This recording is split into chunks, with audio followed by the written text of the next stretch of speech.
Ustaz, antum bawa handphone, bawa paspor.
Assalamualaikum warahmatullahi wabarakatuh. Waalaikumsalam warahmatullahi wabarakatuh. Bismillahirrahmanirrahim. Alhamdulillahirabbil alamin wa ala kulli shay'in wa ala manasilihi wa alaihi wa ala الحبيب أبو بكر بن محمد صلى الله عليه وسلم وعلى الرجال وعلى من وشاء وعلى من عبد وعلى من وشاء وسلم وعلى من وشاء محمد بن عمر أنه يجتني وعلى من وشاء الإمام جل يسود على هذه وعلى كل صالحة وبالخصوص على من وصل الكتاب الحبيب صاحب ولد الحبيب علي المتصبر أبي بكر بن صبر وعبد رسول الله صلى الله عليه وسلم الفاتحة. أعوذ بالله من الشيطان الرجيم. بسم الله الرحمن الرحيم. الحمد لله رب العالمين الرحمن الرحيم إياك نعبد وإياك نستعين اهدنا الصراط المستقيم صراط الذين أنعمت عليهم غير المغضوب عليهم ولا الضالين آمين. بسم الله الرحمن الرحيم. اللهم إني أحفظ بدرب الله طوله ما شاء الله قفله لا إله إلا الله بابه محمد رسول الله صلى الله عليه وآله وسلم سقفه لا حول ولا قوة إلا بالله أحاط بنا من بسم الله الرحمن الرحيم. الحمد لله رب العالمين الرحمن الرحيم مالك يوم الدين إياك نعبد وإياك نستعين اهدنا الصراط المستقيم صراط الذين أنعمت عليهم غير المغضوب عليهم ولا الضالين آمين. سور وآية الله لا إله إلا هو الحي القيوم لا تأخذه سنة ولا نوم له ما في السماوات وما في الأرض من ذا الذي يشفع عنده إلا بإذنه يعلم ما بين أيديهم وما خلفهم ولا يحيطون بشيء من علمه إلا بما شاء وسع كرسيه السماوات والأرض ولا يؤوده حفظهما وهو العلي العظيم. بنا استدارت كما استدارت الملائكة بمدينة الرسول بلا خندق ولا سور من كل قدر مقدور وحذر محذور ومن جميع الشرور تترسنا بالله تترسنا بالله تترسنا بالله من عدونا وعدو الله من ساق عرش الله إلى قاع أرض الله بمئة ألف ألف ألف لا حول ولا قوة إلا بالله صنعته لا تنقطع بمئة ألف ألف ألف لا حول ولا قوة إلا بالله عزيمته لا تنشق بمئة ألف ألف ألف لا حول ولا قوة إلا بالله اللهم إن أحد أرادني بسوء من الجن والإنس والوحوش وغيرهم من سائر المخلوقات من بشر أو شيطان أو سلطان فاردد نظرهم في انتكاس وقلوبهم في وسواس وأيديهم في وأوفقهم من الرجل إلى الرأس لا في سهل يقطع ولا في جبل يطلع بمئة ألف ألف ألف لا حول ولا قوة إلا بالله وصلى الله على سيدنا محمد وعلى آله وسلم والحمد لله رب العالمين بسر الفاتحة أعوذ بالله من الشيطان الرجيم بسم الله الرحمن الرحيم الحمد لله رب العالمين الرحمن الرحيم مالك يوم الدين إياك نعبد وإياك نستعين اهدنا الصراط المستقيم صراط الذين أنعمت عليهم غير المغضوب عليهم ولا الضالين آمين بسم الله والحمد لله والصلاة والسلام على رسول الله محمد بن عبد الله وعلى آله وصحبه ومن والاه ولا حول ولا قوة إلا بالله نوينا التعلم والتعليم والنفع والانتفاع والتذكر والتذكير والإفادة والاستفادة والحث على التمسك بكتاب الله وسنة رسوله والدعوة إلى الهدى والدلالة على الخير لابتغاء وجه الله ومرضاته وقربه وثوابه من الله تعالى. يقول المصنف رحمه الله تعالى في كتابه الآن قال فصل في الغصب. Hari ini kita masuk ke pembahasan dalam kitab Al-Fiqhul Wadih tentang hukum al-ghasb atau mengambil hak orang lain secara paksa. Itu disebut apa? Ghasbun. Kalau bahasa Indonesia apa? Merampas. Merampas atau mengambil hak orang lain dengan cara apa? Dengan cara pemaksaan. Ini sesuai dengan sabda baginda Rasulullah sallallahu alaihi wasallam, al-muslim, dalam hadis yang begitu panjang disebutkan bahwa al-muslim apa? Haramun damuhu wa maluhu wa irduhu. Orang Islam itu sesama muslim haram bagi dia untuk mengambil dari saudara yang muslim damuhu, darahnya. Maksudnya dibunuh dengan cara yang tidak dibenarkan. Emang ada bunuh dengan cara yang dibenarkan? Ada, yaitu apa? Hakim pengadilan kalau ada orang divonis hukuman mati berarti apa? Itu ada hak. Atau kita membela diri, orang udah mau bunuh kita, udah jelas-jelas mau bunuh kita, akhirnya kita ngerampas senjatanya, kita bunuh dia karena dia akan membunuh kita. Itu dengan hak. Kalau dengan cara yang tidak hak nggak dibenarkan, cuma ribut dikit ambil golok apa? Langsung main bacok, itu haram. Dan itu termasuk dosa yang sangat berat. Karena ketika Rasulullah melihat Utsman bin Zaid membunuh orang kafir setelah syahadat, jadi orang kafir pas lagi perang jatuh terluka mau dibunuh sama Utsman bin Zaid, dia ucap syahadat, tapi sama Utsman bin Zaid tetap dibunuh. Akhirnya kan sampai kedengaran oleh Nabi, kata Nabi, kok ente membunuh orang udah ngucap syahadat? Kata Utsman bin Zaid, ya Rasulullah, saya yakin dia ngucap karena ketakutan, bukan ikhlas dari hati. Kalau ikhlas dari sebelumnya dong, kok saya mau bunuh baru syahadat? Kata Rasulullah, apakah kamu tahu isi hatinya? Nabi marah. Dan Nabi bilang, saya nggak tahu Anda akan berkata apa di hadapan Allah nanti, karena Anda sudah membunuh orang ucap syahadat. Berarti bahaya. Membunuh orang itu apa? Dosanya sangat berat. Fa'aka'anna maqatalan nasa jami'a, bagaikan dibunuh seluruh manusia yang ada di bumi. Dari zaman Nabi Adam sampai hari kiamat, satu orang kita hilangin nyawanya seperti dosanya. Sangat berat dan itu bisa diminta pertanggungjawaban di akhirat.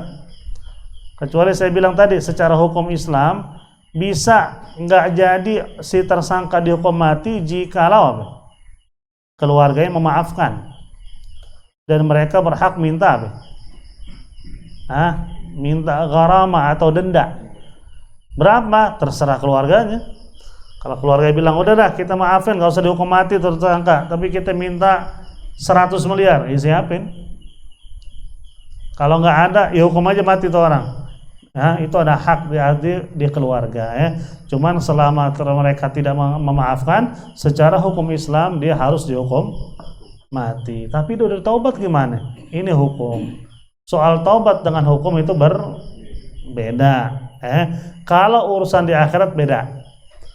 Karena setiap orang kalau udah taubat nggak bisa dihukum, tapi nyawa orang yang dihilangkan gimana? Maka itu salah satu tanda adanya Allah dan pengadilan Allah ya. Orang kalau bilang saya nggak percaya adanya Tuhan, apalagi di hari kiamat ada pengadilan, berarti hidup di dunia itu ada kecurangan kalau begitu. Orang yang ngerasa duitnya banyak, punya kekuasaan, dia raja, dia orang bermartabat, uangnya banyak, anak buahnya masya Allah banyak, dia bunuh siapapun, dia nggak bisa dihukum mati. Berarti kan apa? Ada sesuatu yang nggak benar di sistem kehidupan manusia. Yang bisa dihukum mati hanya orang lemah. Orang yang berduit nggak bisa dihukum apa?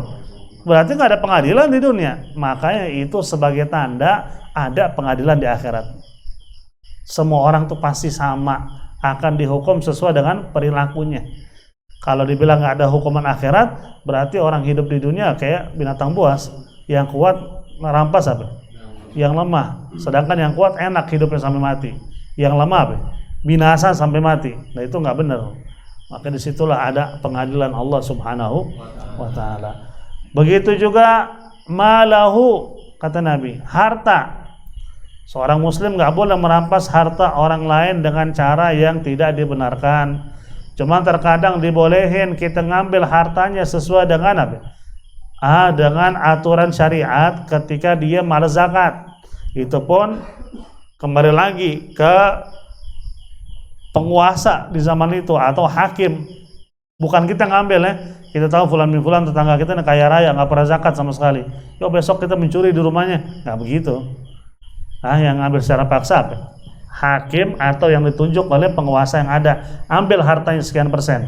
Karena orang yang nggak pernah mau berzakat itu diambil dengan cara yang dibenarkan. Karena orangnya nggak pernah zakat. Kemudian irdahu, yaitu harga dirinya. Harga diri seorang muslim nggak boleh kita rampas dengan cara apapun, dan itu dosanya sangat berat di hari kiamat. Maka di sini kita akan bahas soal perampasan atau al-ghasbu. Nah, di sini dikasih perumpamaan oleh mu'allif kitab, karena ini kan kitab dasar untuk mubtadi'in, bagi orang yang mau belajar ilmu agama dari dasar. Maka di sini dikasih perumpamaan seorang murid. Akhadha ba'dhu talamid. Sebagian murid mengambil min ghairil mu'addab. Seorang murid yang tidak beradab mengambil kitab temannya dari sekolah. Disebut sini murid yang tidak beradab. Kenapa? Mengambil secara paksa. Bidunil idzni, dan tanpa izin. Dia ngambil buku atau kitab temannya dari sekolahan, dari pesantren, dari majelis ilmu tanpa izin. Ini orang yang ngambil disebutnya tidak beradab. Wa qara'a fi baitihi, dan dia baca di rumahnya. Meskipun dibaca tuh kitab, fa hadza talmidul qalilul adab, maka murid yang kurang ajar atau kurang beradab ini disebut dengan al-ghasib, si perampas. Al-ghasib, orang yang rampas disebutnya ghasib. Ghain alif panjang gha shad ba, ghasib. Wa zamilahu, dan temannya yang punya kitab tadi disebutnya al-malik, si pemilik. Kemudian wal kitab yang diambil tadi disebut al-maghsub. Barang yang dirampas disebutnya al-maghsub. Wa amaluhu, dan tindakan dia mengambil secara perampasan itu disebutnya al-ghasbu. Ngambil secara merampas itu namanya apa? Al-ghasbu. Ghasab itu diambil dari kata apa? Ghasaba, artinya mengambil hak orang lain meskipun dia kagak redo. Pokoknya sini gua mau pakai. Nah, itu namanya apa? Ngerampas. Kalau dia redo namanya apa? Minjem. Kalau dia redo dan ngasih, minta. Udah beda semua. Tindakannya sama, ngambil-ngambil juga. Dia ngambil dengan redo berarti minjem. Dia ngambil dengan redo si pemilik tapi dikasih malah sama si pemilik, namanya apa? Namanya minta. Minta gak? Boleh gak minta kita apa? Nih silakan, ambil buat ente, itu namanya minta. Boleh gak anak pinjam? Silakan, itu namanya minjam. Boleh gak anak pakai? Nggak boleh. Nggak, gue tetap mau pakai. Lo mau apa? Mau berantem? Nah, itu namanya apa? Ghasab, ngambil secara paksa. Cuman terkadang ini ada juga yang sering kejadian di anak muda biasanya. Ngambil punya temannya tanpa izin, tapi dia yakin kalau temannya tahu pakar redo. Kayak lagi mau keluar nih, sandal kita kagak ada, pinjam dulu sandal mana aja deh. Orangnya tahu juga pasti redo, ntar gue balik lagi. Dengan diyakini yang punya barangnya akan ridho, itu hukumnya makruh tuh. Ngambil atau minjem punya orang, tapi kita yakin orangnya kalau tahu apa? Ridho, nggak bakal marah, makruh karena nggak izin. Cuman kalau kita ragu, ridho gak ya? Kalau dia tahu, waduh nggak tahu deh gue, haram, sama aja dengan apa? Dengan ngerampas, nggak ada bedanya. Kalau dia yakin makruh, kalau dia nggak yakin hukumnya haram. Makanya apa-apa itu izin aja dan mendingan. Nah, kecuali ente tadi terpaksa banget, kagak ada dan darurat ente harus lari pakai sendal, nggak ada sendal kecuali itu, dan ente yakin orang yang punya kalau tahu ente pakai karena apa? Ada perkara yang darurat, pasti dia apa? Ngizinin, udah ridho, itu hukumnya makruh ya. Fal ghasbu, adapun ghasab tadi atau merampas tadi artinya istilah merampas hak orang lain tanpa izinnya, tanpa ridhonya. Kita ngambil orang yang ngelihat, tapi dia apa? Nggak ridho, itu juga merampas. Tanpa izin juga sama merampas. Jika dia yakin orangnya kagak pakar ridho. Kalau yakin orangnya pakar ridho, hukumnya apa? Makruh Ngambil punya teman kita, gue pinjam dulu deh. Yang punya siapa dipajak? Oh si A sih kenal gue, dia tahu juga nggak bakal marah, makruh tetap. Karena ente nggak berizin, nggak minta izin. Wa yajibu ala man ghasaba syai'an min mali ghairihi, dan wajib bagi orang yang merampas harta orang lain an yaruddahu, agar dikembalikan. Bi ghayati sur'ah, dengan secepat mungkin. Jangan pakai ditunda-tunda, ngerampas nih hari. Kapan dibalikin? Lusa aja deh. Besok gua banyak kerjaan, gak bisa. Besok balikin. Karena itu hak orang lain. Khawatir ente belum balikin, ente mati. Berarti ente punya dosa apa? Dosa merampas. Dan itu tanggung jawab berat di hari kiamat. Mendingan apa? Yang namanya maksiat itu segeralah bertaubat. Jangan ditunda-tunda. Wa yalzumuhu aidan al-arsyu al-gharamah kaman ghasaba thawban thumma labisahu fa naqasa bi lubsihi, dan wajib dia membayar denda jika barang yang yang dirampas ada cacat atau kekurangannya. Contoh dia ngerampas baju teman, ini biasa di pesantren kejadian sering. Baju kita mah hilang-hilangan di pesantren. Baju hilang, sarung hilang, atau deh kita nonton yang ngambil apa? Genderuwo kali mau masuk Islam. Habis kita mau bilang santri juga, kita bingung ya. Masa santri nyolong?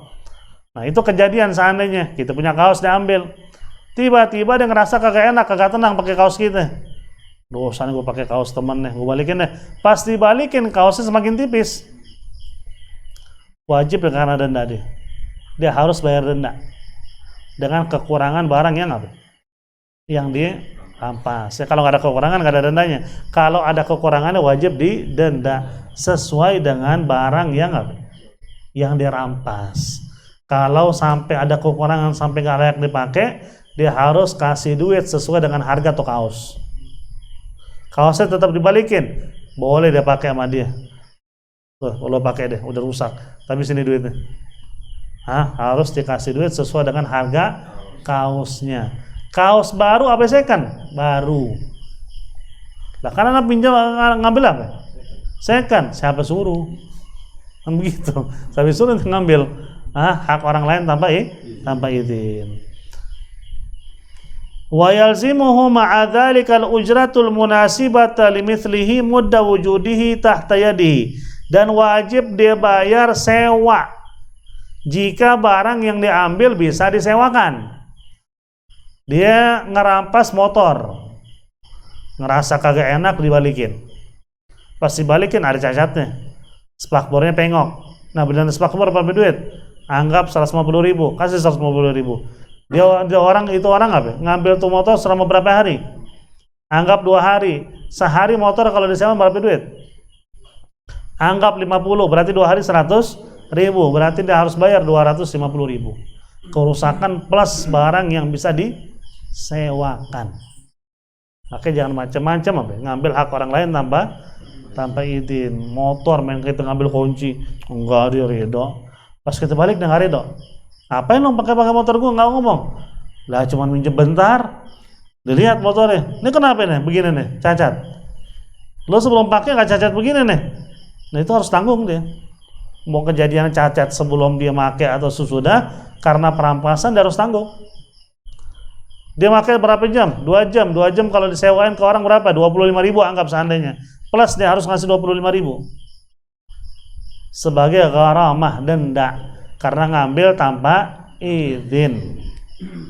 Oke, jangan macam-macam urusan ngambil hak orang lain, meskipun kita dalam hati yakin orangnya bakal ridho, kita nggak tahu juga. Pas ketemu tuh nggak ridho gimana? Keluar duit banyak ente. Udah keluar duit buat bensinnya, keluar duit harus apa? Ngasih uang sewanya, plus kalau ada cacat harus apa? Harus diganti. Kalau seandainya orang yang nggak mau ruwet, yang punya motor, lo benerin, lo balikin, udah nggak ada tuh cacat. Terserah berapa duit, gua nggak mau tahu. Bisa juga begitu. Nah, kalau orang yang teka, cacat begini, dia tahu nih hitung-hitungannya. Udah anak motor, mesti 50.000 dipoles juga hilang nih sih. Ditekan tuh orang. Ini kayak gini nih, lo benerin di bengkel 150.000 habis. Diminta 150.000. Terserah. Dia zalim, masalah harga lebih sih urusan dia. Cuma dia harus bayar nggak? Harus bayar. Sampai suruh untuk ngambil. Makanya jangan pernah ngambil kecuali dengan izin. Wa idza talifa al-maghsub dhaminahu al-ghasib bimithlihi, jika yang dirampas tadi tiba-tiba talifa. Talifa artinya apa? Rusak, hilang, atau habis. Dia ngambil secara paksa beras orang. Dia masak, dia makan sampai kenyang, habis seberas. Dia harus kembalikan beras yang sama dan ukuran apa? Timbangannya yang sama. Kalau sesuatu yang bisa ditimbang. Kalau nggak bisa ditimbang, seperti baju, motor, dia harus ngasih uang sesuai dengan harganya. Jadi begitu. Yang diambil, jika yang diambil itu bisa ditimbang, dia harus kembalikan yang sama sesuai dengan timbangannya. Kalau nggak bisa ditimbang kayak benda-benda atau barang, dia harus ngasih uang sesuai dengan harganya. Dia ngambil secara paksa atau tanpa izin motor temannya Mio seandainya, dibawa-bawa, dia parkir, hilang. Balik ke temannya, maafin gue pakai motor lo nggak izin tadi, tapi motor lo hilang. Terus yang punya motor bilang apa? Lo harus balikin. Lo udah hilang motornya. Harga motor second berapa sekarang yang Mio? Yang masih bagus, tahunnya sama. Seandainya dibilang 6 juta, ya udah siapin 6 juta. Gue kasih lo waktu seminggu. Itu karena gue bayar sama lo sebagai teman, gue kasih seminggu.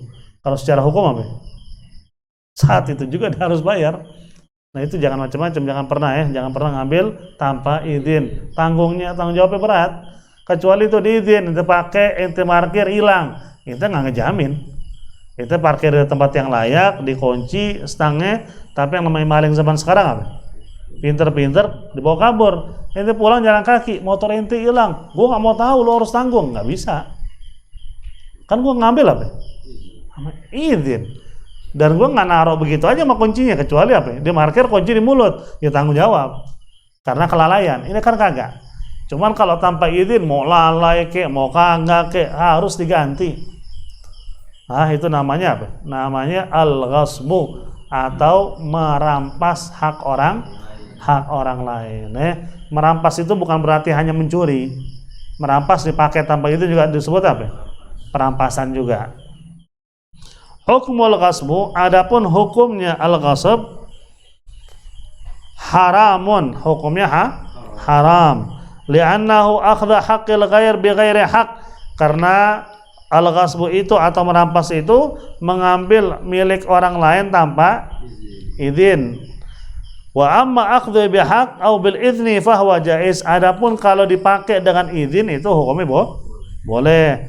Qala sallallahu alaihi wasallam, Rasul sallallahu alaihi wasallam bersabda, man ghasaba qaida syubrin, barang siapa yang merampas tanah meskipun 1 jengkal min ardin, 1 jengkal. Ini kan sering banyak sekarang kejadian.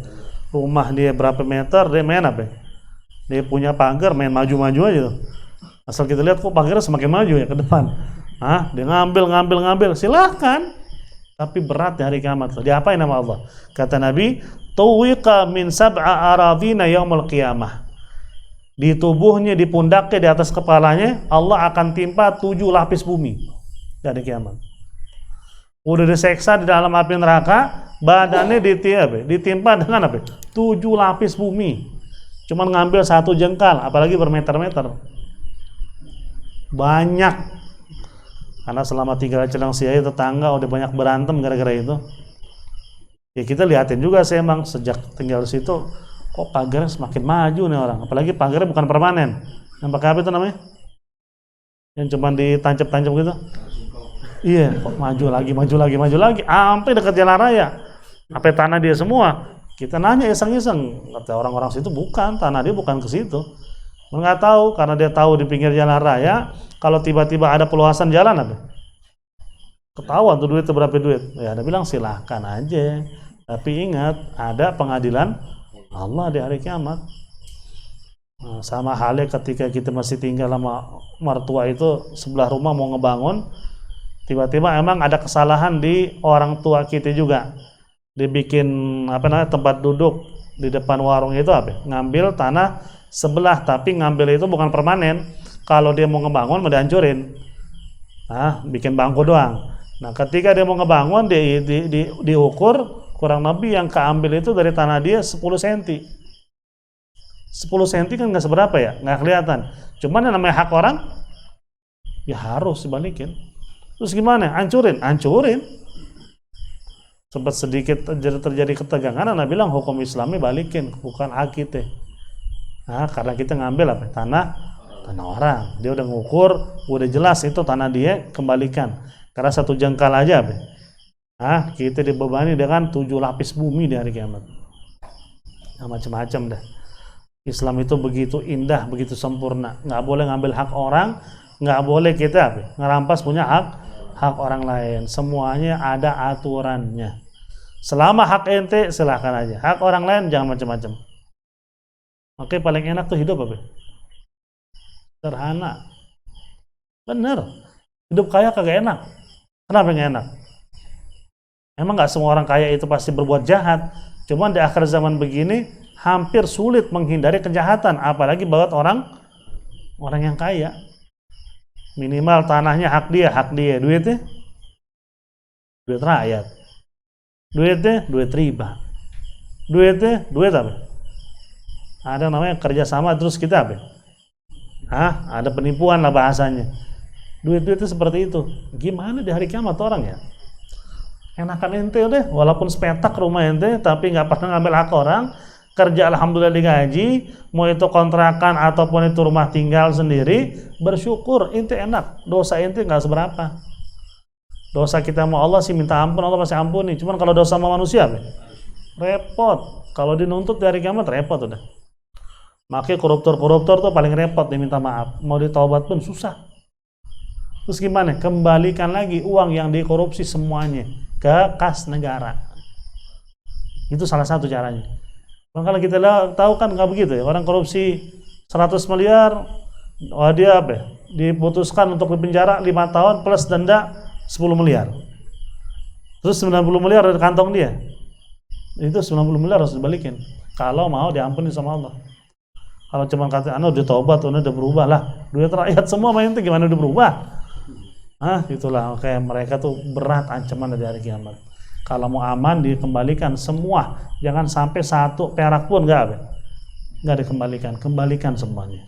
Baru Allah ampuni. Makanya paling enak itu, bukan enak ya, semua kagak enak, cuman maksudnya paling ringan dan mudah buat kita diampuni sama Allah kalau kita taubatan nasuha ketika kita berbuat dosa kepada Allah. Cuman kalau kita punya kesalahan sama manusia, jangan macam-macam. Makanya kan Nabi bilang apa? Yughfaru lisyahid kulla dzambin. Orang yang mati syahid semua dosanya diampuni semuanya. Dia kurang sholatnya, udah sempurna. Dia kurang puasanya, udah lunas. Dia belum haji, udah dianggap udah haji. Semuanya dia apa? Disempurnakan orang mati syahid. Kecuali 1 kata Nabi, utang. Kenapa utang susah? Sama orang soalnya urusannya. Utang piutang tuh urusan sama orang. Makanya Nabi setiap suruh sholatin jenazah, Nabi nggak nanya orangnya sholat kah semasa hidupnya, mabuk kah? Nggak pernah nanya begitu Nabi. Yang ditanya orangnya punya utang nggak. Kalau dibilang nggak punya utang, disolatin sama Nabi. Nggak nanya sholatnya bagaimana. Kalau orang sekarang kebalik, asal ada jenazah, jangan sholatin. Ngapain orang yang nggak pernah sholat? Lu pakai cara siapa? Tapi ngakunya Islam. Kalau mau pakai cara Nabi, jangan nanya sholatnya, nanya apa? Utangnya Masya Allah sabrak-abrak. Kita tanya keluarganya, ada bisa lunasin kan ya? Kita mau sholatin sampai kita rukuk sujud juga kita rubah. Salah-salah jenazah nggak bisa diampunin orang. Itu yang ditanya. Terus gimana? Dia pernah nggak sholat, dia pernah ninggalin puasa. Kita nggak tahu detik-detik akhir hayatnya. Lagi mencabut nyawanya di istighfar gimana? Allah kasih dia kesempatan istighfar, astagfirullah. Dia ngucap la ilaha illallah. Surga itu, dan itu sulit. Emang gampang itu ucap sekarang, cuman lagi sakaratul maut apa? Sulit. Kenapa kata Nabi, man kana akhir kalamihi minad dunya la ilaha illallah dakhalal jannah. Barang siapa yang akhir kalimat yang diucap la ilaha illallah masuk surga. Lah enak banget dengan la ilaha illallah masuk surga. Lah emang enak, tapi susah. Kayak kekunci mulut orang yang yang Allah takdirkan dengan masuk surga, kayak kekunci, susah ngomong. Cuman bukan berarti orang nggak syahadat kagak masuk surga ya. Enggak, dia nggak pernah syahadat gitu, syahadat-syahadatin nggak syahadat. Ngeri ya. Lah kita nggak tahu juga. Cuman kalau secara zahir sampai dia berani syahadat, insya Allah tanda baik. Bukan berarti orang nggak syahadat masuk neraka. Seperti Habib Abdullah bin Husain bin Thahir gimana? Disuruh syahadat sama muridnya dia nggak mau. Diingatin sama muridnya syahadat, talqin, kagak pernah mengucap. Sampai muridnya pada ragu. Selama ini kita berguru sama orang salah nih kayaknya nih. Syahadat aja kagak bisa ucap. Dia duduk, kata ini Habib Abdullah bin Husain bin Thahir, jika kalian mengucap la ilaha illallah tujuannya untuk berzikir, banyakin bagus karena menguatkan iman. Cuman jika kalian tujuannya untuk mengingatkan aku talqin, kalian salah. Karena la ilaha illallah sudah nyatu dengan darah daging saya. Dia nggak ucap. Terus dia mau bilang apa? Dia ngomong begitu meninggal habis itu. Kita nggak bisa vonis orang juga begitu. Disuruh talqin kagak bisa, dia nggak mau. Nah kita nggak tahu ya. Cuman secara zahir sampai bisa terucap, insya Allah tanda baik. Bukan berarti orang nggak ngucap masuk kami neraka. Karena ada orang songong, belum lama kita dengar kan, kiai segala macam ngomong di salah satu tempat tempat diskusi, dia itu nggak terima juga, kata dia masa orang gara-gara ngucap la ilaha illallah masuk surga. Nggak masuk akal itu. Emang nggak masuk akal ente nggak ada la ilaha illallahnya. Orang akalnya nggak ada la ilaha illallah kagak nyambung. Walaupun ngakunya muslim. Lah kok nggak masuk akal? Emang karena sulit ketika sakaratul maut, fitnahnya luar biasa. Sulit untuk kita ucap. Walaupun sekarang gampang. Siapa Tuhanmu? Allah. Siapa nabimu? Muhammad. Siapa imammu? Al-Quran. Kiblatmu? Ka'bah. Gampang. Di alam kubur lain semua ceritanya. Malaikat datang mukanya serem, nanya lagi siapa Tuhanmu. Suara kayak geledek. Buyar di otak kita tuh. Siapa Tuhanmu? Buyar dah, nggak bisa jawab deh. Bagi orang yang ahli maksiat ya. Makanya itu nggak sesuatu, bukan sesuatu yang apa? Yang mustahil bagi Allah. Kalau semua kembali kepada iman. Makanya agama itu dengan apa? Dengan sains atau teknologi itu nggak bisa disambung. Agama berkaitan dengan keimanan, mempercayai sesuatu yang apa? Yang tidak bisa dibuktikan secara apa? Ilmiah. Emang nggak semua, banyak yang dibuktikan secara ilmiah. Cuman hal-hal yang gaib memang nggak bisa dibuktikan secara ilmiah. Seperti manusia itu percaya hidup ada jiwa, ada nyawa. Secara ilmiah nggak bisa dibuktiin, tapi diyakini kan? Agama juga begitu. Itu yakin ada azab kubur, yakin. Karena itu belum pernah ngalamin, tapi ana yakini. Karena nyampein manusia nggak pernah berbohong. Rasulullah itu sebelum dapat wahyu, dia masih kecil, masih anak remaja, nggak pernah berbohong. Sampai orang Arab itu apa? Nggak ada satu orang pun apa yang bilang Muhammad ini pernah berbohong. Nggak. Tiba-tiba masa ia nyampein sesuatu tentang ketuhanan dibohong. Orangnya sekecil apapun nggak pernah bohong, apalagi urusan agama. Disampaikan ke sahabat yang nggak pernah berbohong juga generasinya. Ke tabiin, orangnya semua ahli apa? Ibadah dan soleh. Ke tabiin sampai ke kita. Makanya kita percaya ada azab kubur.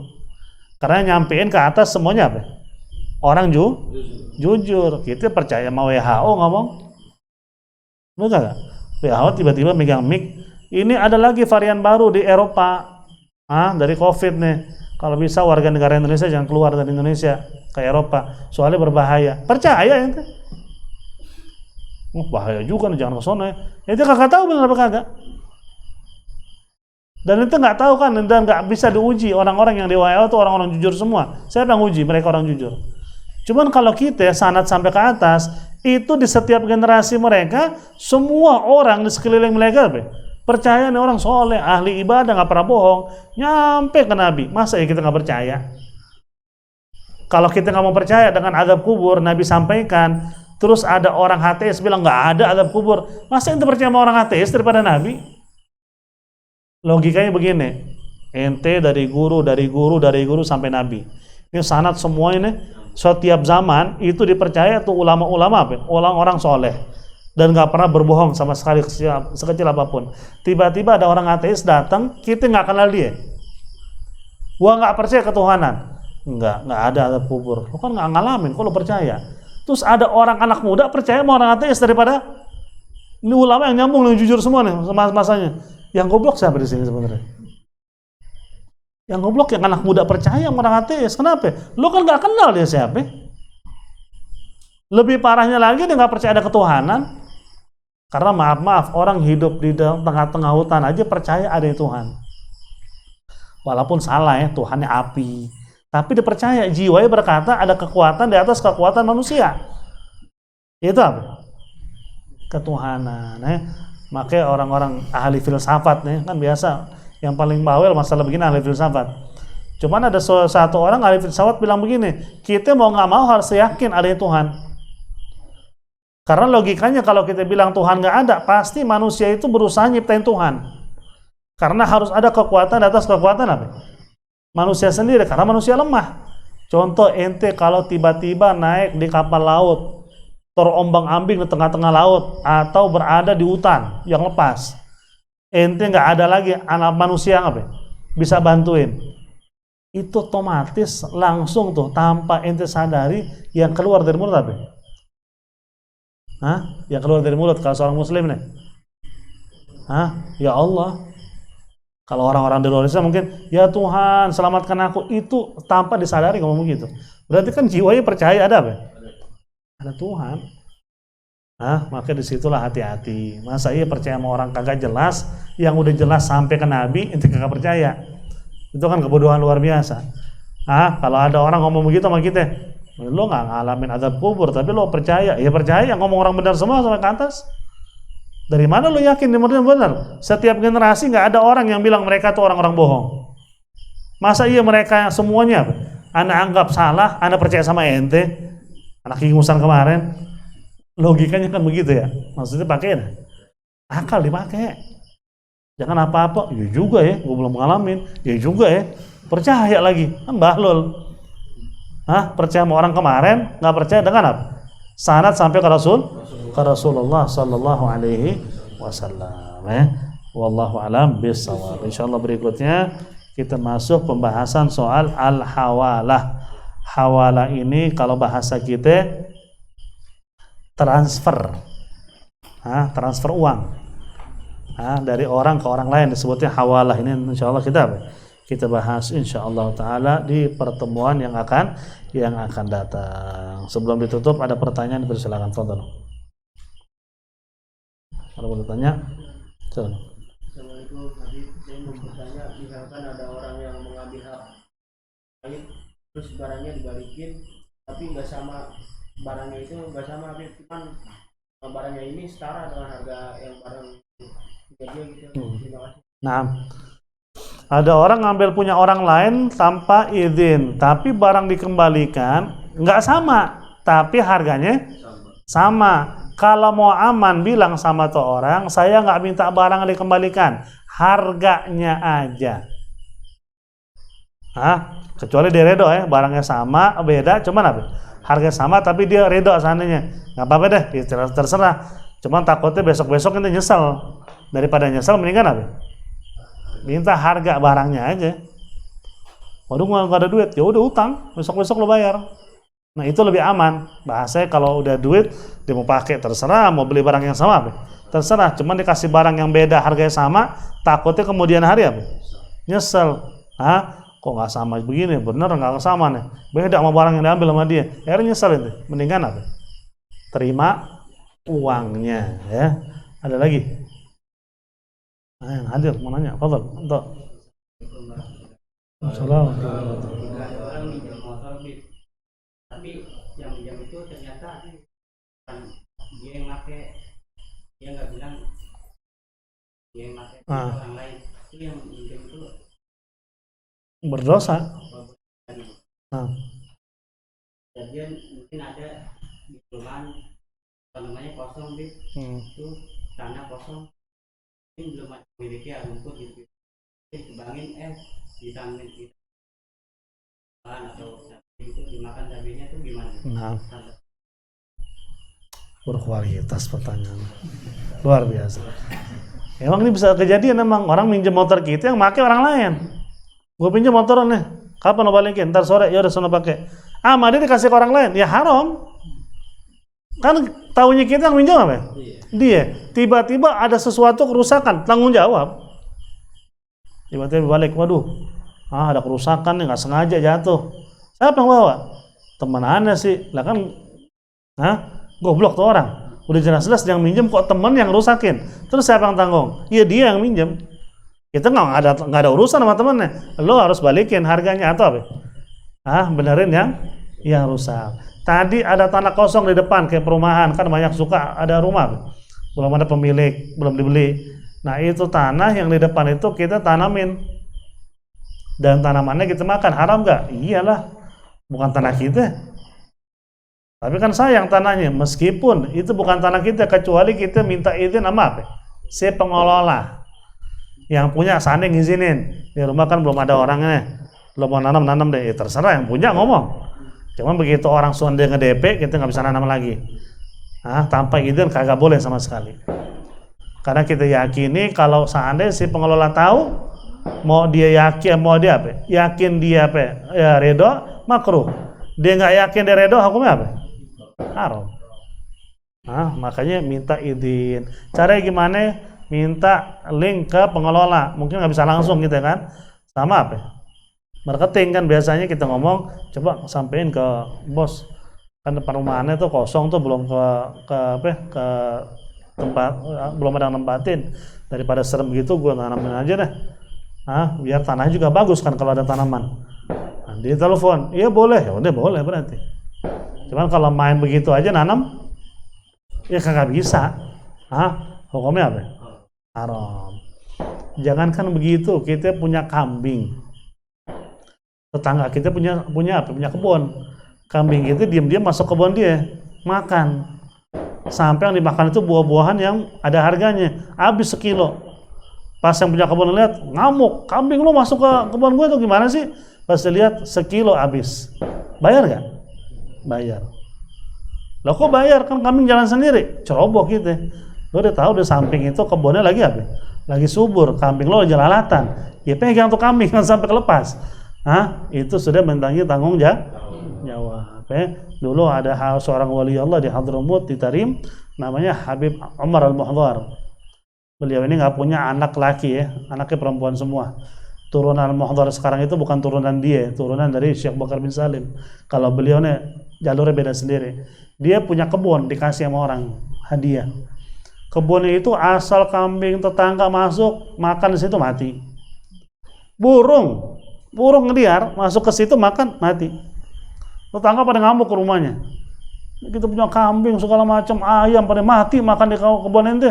Kata dia jangan salahin anak kagak tahu.